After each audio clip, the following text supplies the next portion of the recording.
The Ugly Duckling by Hans Christian Andersen. Hello, this is Natasha, and this is a particular favourite with all the creatures who live on the Palace Pond with Prince Bertie. It was written by Hans Christian Andersen, and it's full of the sights and sounds of his childhood in the countryside of Denmark. Some people say that he was a tall, gangly boy with a big nose and big feet. But when he grew up, he had a beautiful singing voice and wrote wonderful tales. The hero of this story has a life a little bit like that. He was known as the Ugly Duckling. It was summer in the land of Denmark, and though for most of the year the country looks flat and ugly, it was beautiful now.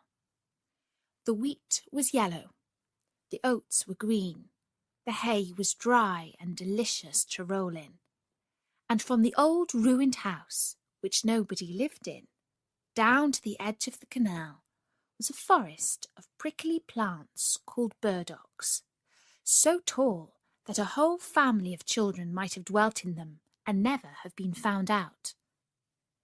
It was under these burdocks that a duck had built herself a warm nest, and was now sitting all day on 6 pretty eggs. 5 of them were white, but the 6th, which was larger than the others, was of an ugly grey colour. The duck was always puzzled about that egg, and how it came to be so different from the rest. Other birds might have thought that when the duck went down in the morning and evening to the water to stretch her legs in a good swim, some lazy mother might have been on the lookout and popped her egg into the nest. But ducks are not clever at all, and are not quick at counting, so this duck did not worry herself about the matter, but just took care that the big egg should be as warm as the rest. This was the first set of eggs that the duck had ever laid, and to begin with she was very pleased and proud, and laughed at the other mothers who were always neglecting their duties to gossip with each other or to take little extra swims, besides the 2 in the morning and evening that were necessary for health. But at length she grew tired of sitting there all day. "My eggs are taking too long to hatch," she said to herself, and she pined for a little amusement also. Still, she knew that if she left her eggs and the ducklings in them to die, none of her friends would ever speak to her again. So there she stayed, only getting off the eggs several times a day to see if the shells were cracking, which may have been the very reason why they did not crack sooner. She had looked at the eggs at least 150 times, when to her joy she saw a tiny crack on 2 of them, and scrambling back to the nest, she drew the eggs closer together and never moved for the whole of that day. Next morning she was rewarded by noticing cracks in the whole 5 eggs, and by midday 2 little yellow heads were poking out from the shells. This encouraged her so much that after breaking the shells with her beak, so that the little creatures could get free of them, she sat steadily for a whole night upon the nest, and before the sun rose, the 5 white eggs were empty, and 10 pairs of eyes were gazing out upon the green world. Now the duck had been carefully brought up, and did not like dirt, and besides, broken shells are not at all comfortable things to sit or walk upon. So she pushed the rest out over the side, and felt delighted to have some company to talk to, till the big egg hatched. But day after day went on, and the big egg showed no signs of cracking. And the duck grew more and more impatient, and began to wish she could ask the advice of her husband, but he was never around when she needed him. "I can't think what is the matter with it," the duck grumbled to her neighbour, who had called in to pay her a visit. "Why, I could have hatched 2 broods in the time that this one has taken." "Let me look at it," said the old neighbour.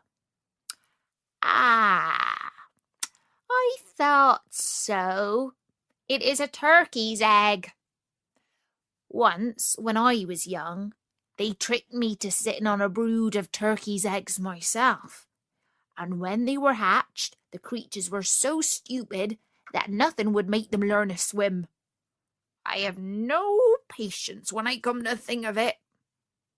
Well, I will give it another chance, and if it does not come out of its shell in another 24 hours, I will just leave it alone and teach the rest of them to swim properly and to find their own food.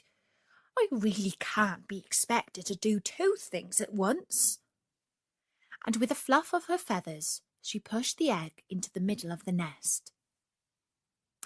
All through the next day she sat on, giving up even her morning bath for fear that a blast of cold might strike the big egg.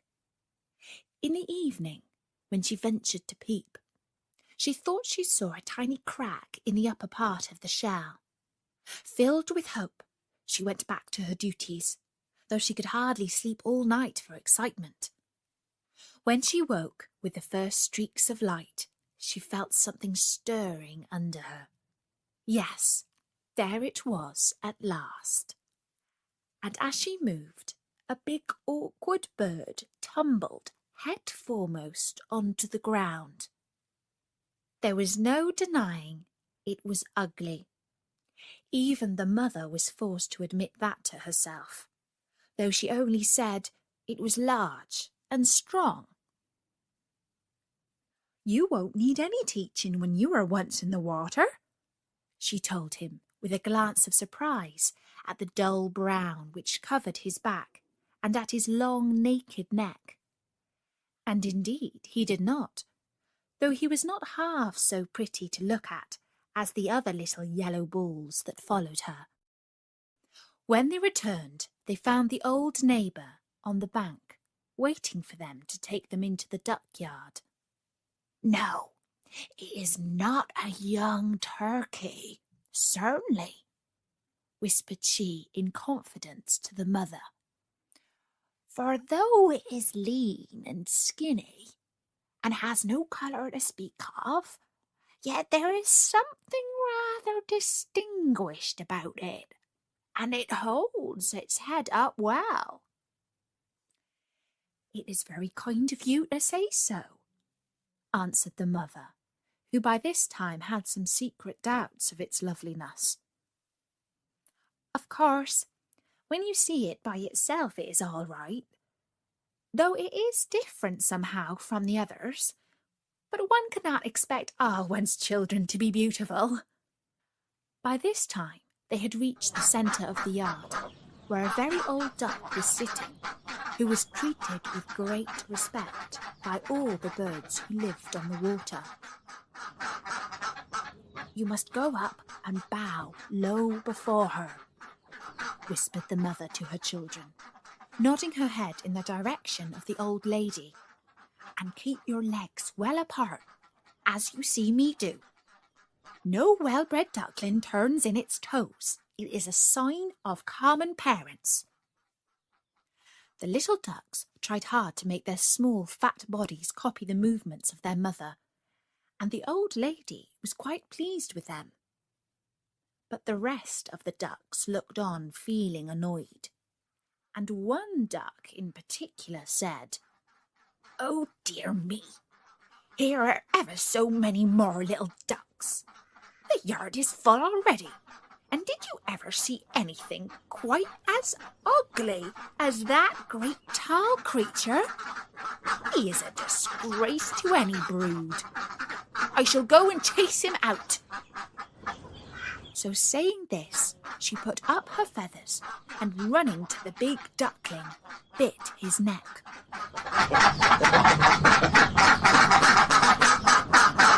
The duckling gave a loud quack. It was the first time he had felt any pain, and at the sound his mother turned quickly. "Leave him alone," she said fiercely, "or I will send for his father.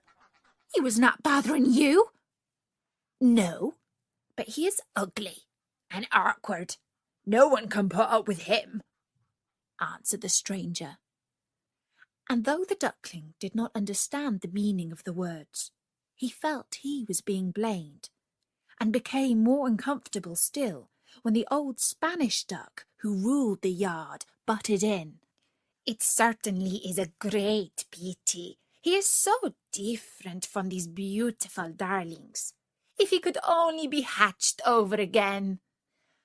The poor little fellow drooped his head and did not know where to look, but was comforted when his mother answered, "He may not be quite as handsome as the others, but he swims better and is very strong.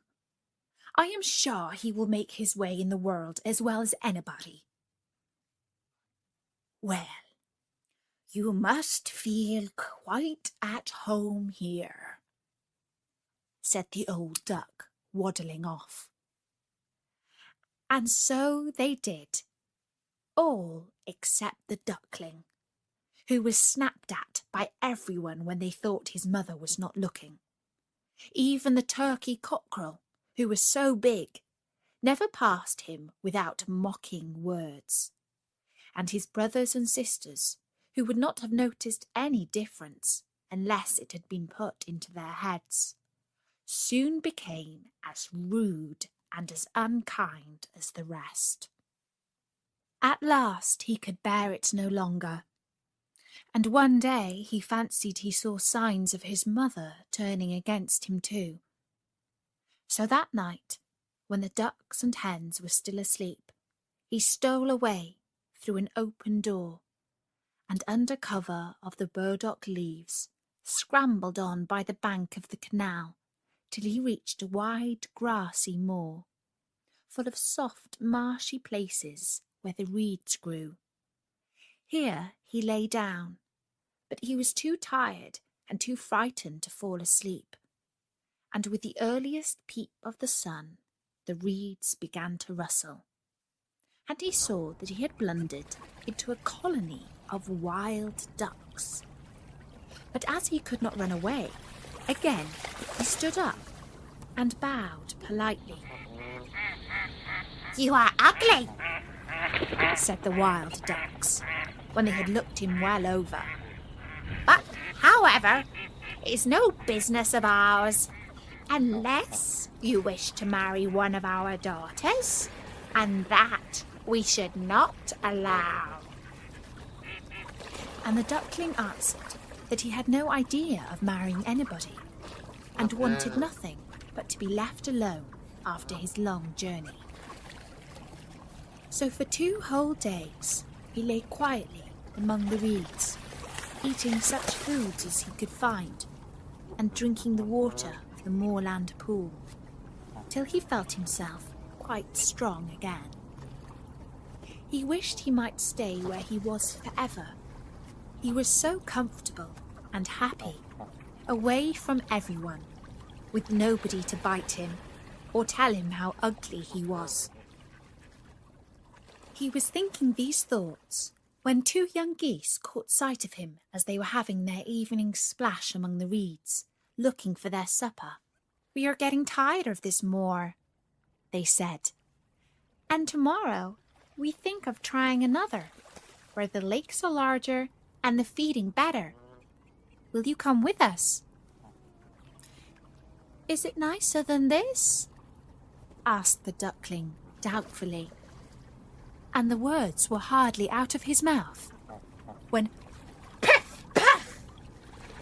and the 2 newcomers were stretched dead beside him. At the sound of the gun, the wild ducks in the rushes flew into the air, and for a few minutes the firing continued as the men aimed at the flying birds.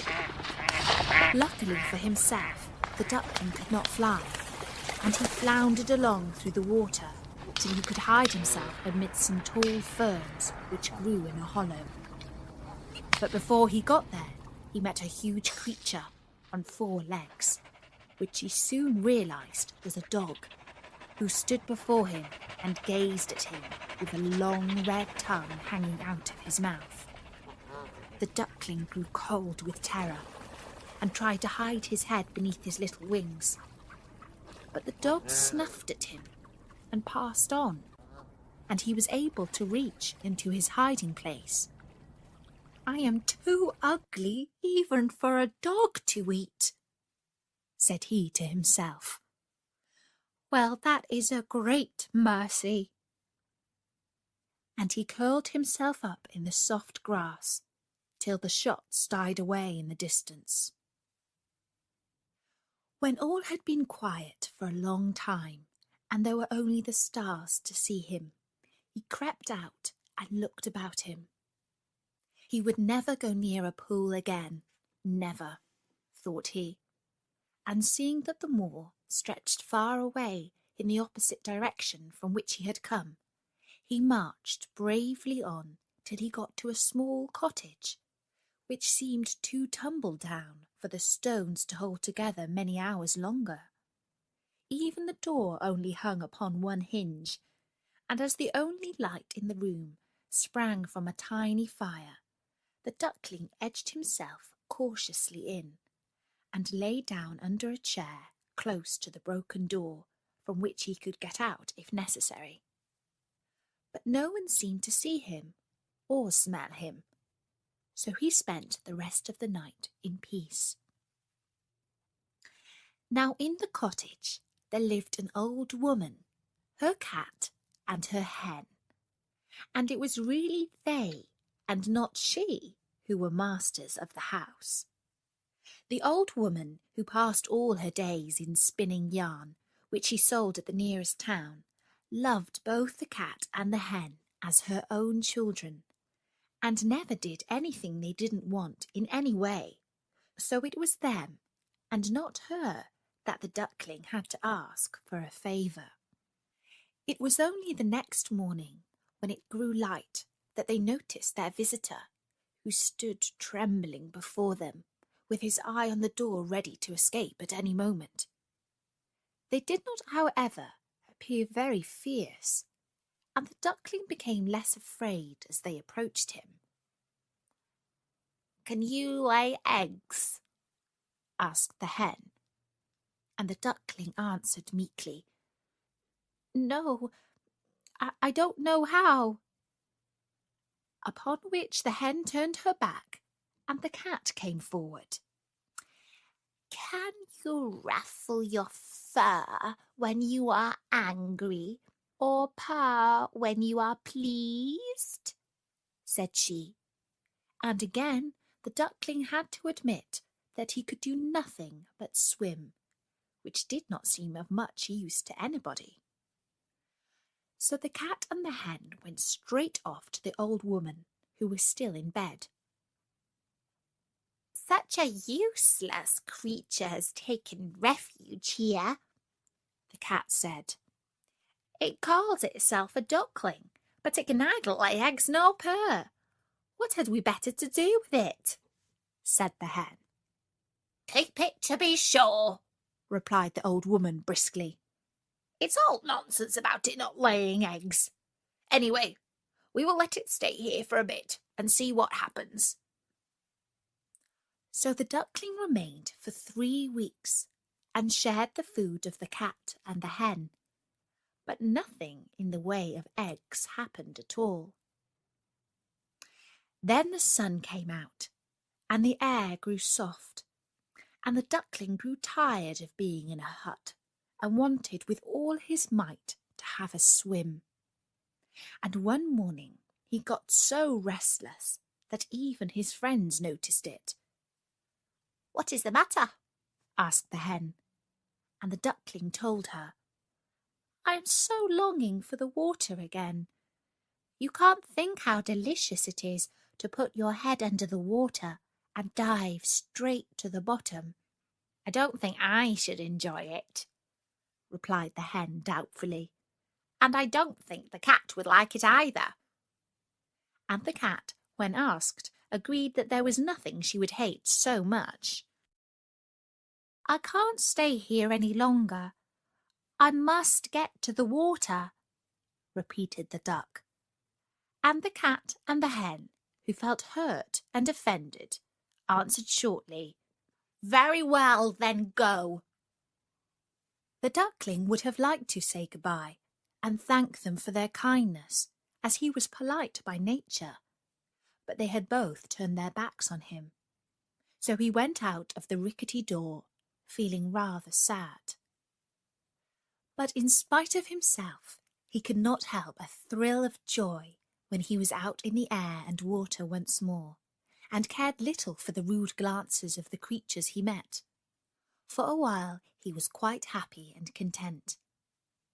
But soon the winter came on, and snow began to fall, and everything to grow very wet and uncomfortable. And the duckling soon found that it is one thing to enjoy being in the water, and quite another to like being damp on land. The sun was setting one day like a great scarlet globe, and the river, to the duckling's vast bewilderment, was getting hard and slippery, when he heard a sound of whirring wings, and high up in the air a flock of swans were flying. They were as white as snow, which had fallen during the night, and their long necks with yellow bills were stretched to a land where the sun shone all day. Oh, if only he could have gone with them! But that was not possible, of course. And besides, what sort of companion could an ugly thing like him be to those beautiful beings? So he walked sadly down to a sheltered pool, and dived to the very bottom, and tried to think it was the greatest happiness he could dream of. But all the same, he knew it wasn't. And every morning it grew colder and colder, and the duckling had hard work to keep himself warm. Indeed, it would be truer to say that he never was warm at all. And at last, after one bitter night, his legs moved so slowly that the ice crept closer and closer, and when the morning light broke, he was caught fast, as in a trap, and soon his senses went from him. A few hours more, and the poor duckling's life would have been ended. But by good fortune, a man was crossing the river on his way to work, and saw in a moment what had happened. He had on thick wooden shoes, and he went and stamped so hard on the ice that it broke. And then he picked up the duckling and tucked him under his sheepskin coat, where his frozen bones began to thaw a little. Instead of going to work, the man turned back and took the bird to his children, who gave him warm porridge to eat and put him in a box by the fire. And when they came back from school, he was much more comfortable than he had been since he had left the old woman's cottage. They were kind little children, and wanted to play with him.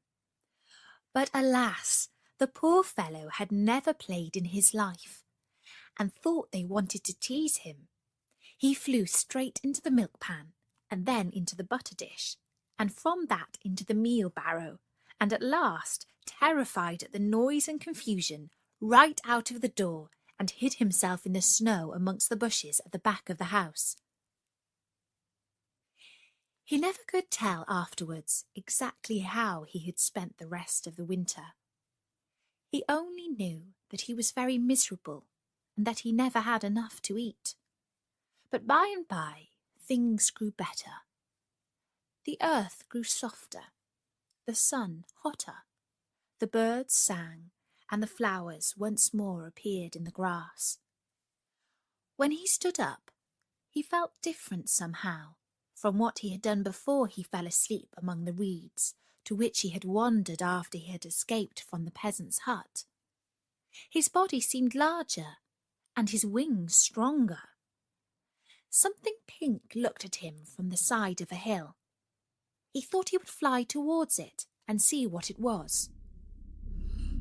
Oh, how glorious it felt to be rushing through the air, wheeling first one way and then the other. He had never thought that flying could be like that. The duckling was almost sorry when he drew near the pink cloud and found it was made up of apple blossoms growing beside a cottage whose garden ran down to the banks of the canal.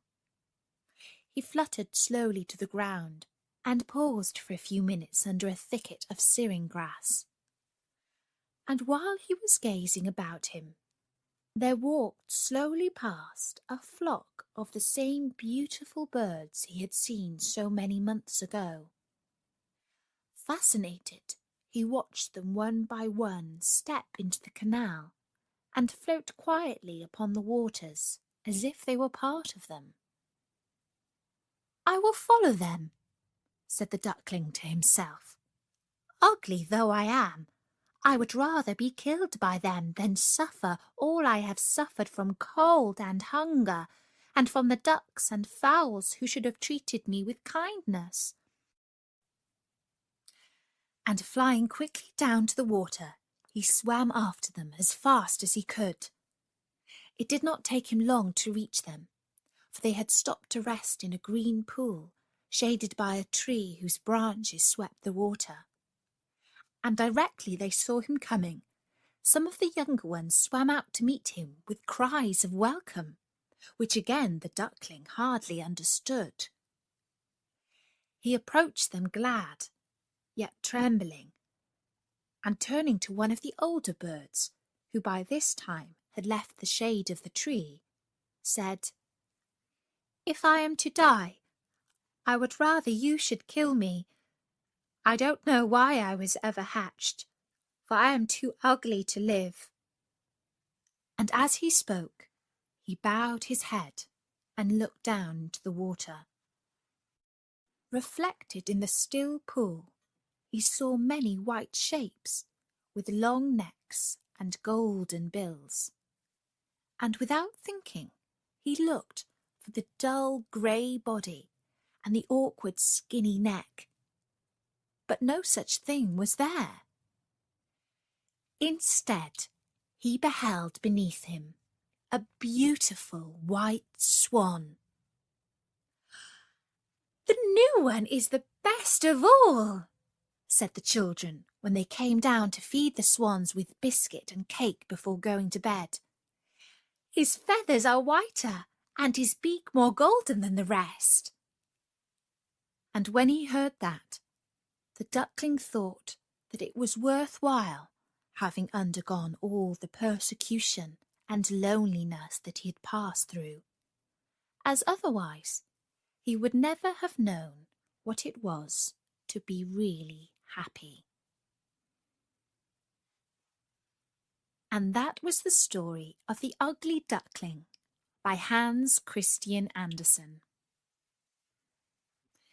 And don't forget, there are loads more stories from all over the world at storynori.com. And you can also find us in the iTunes podcast directory under Kids and Family.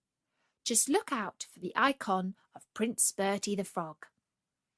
And if you are 13 or older, you can also join our group on Facebook.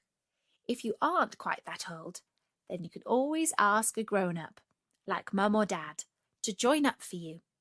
There's a link straight to the group from Story Nori's sidebar. For now, from me, Natasha, bye-bye!